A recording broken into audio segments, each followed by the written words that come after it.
Je vais vous montrer la pâte à effet craquelé de PBO. Travailler sur un fond foncé ou sur un fond clair. Donc la moitié de cette partie-là, je vais la peindre en noir. Une fois que ma sous-couche est sèche, il va falloir appliquer un bouche-port. C'est un gesso transparent qui est fourni dans le set de la pâte craquelante et qu'il va falloir laisser sécher également 1 heure. Une fois que la sous-couche est sèche, nous allons pouvoir appliquer la pâte à effet craquelante. Elle est très épaisse, assez difficile à sortir du tube. On va l'appliquer sur cette partie-là. J'ai fait une partie foncée, une partie plus claire pour vous montrer la différence de travail. Cette pâte à effet craquelante.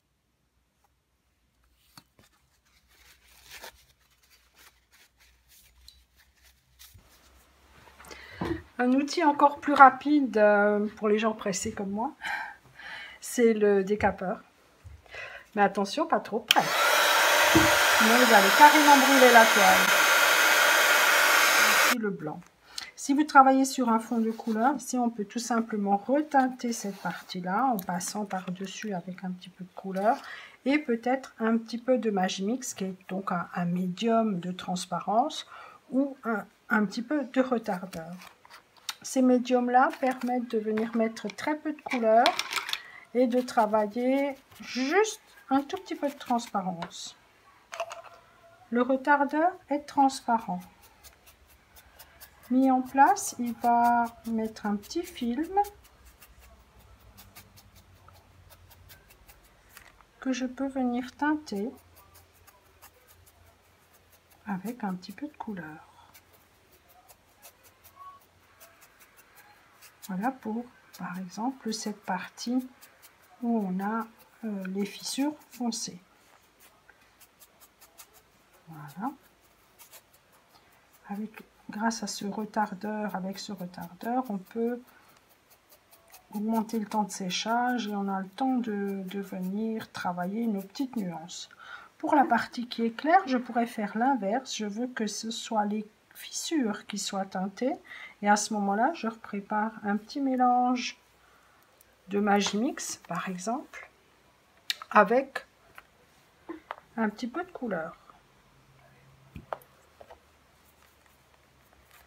Allez, rouge et du brun, un tout petit peu, juste pour vous montrer vers quoi on veut aller. On se fait un petit mélange dans un petit godet. Et on va passer sur la pâte de structure qui a craquelé. Et vous verrez que ce mélange-là va rentrer dans les petits creux qui vont évidemment se teinter puisqu'elle concentre mon mélange Magimix, donc médium de transparence avec de la couleur. Grâce à ce mélange, j'ai le temps de venir nettoyer le surplus qui se trouve en surface et de laisser la peinture dans les petits creux.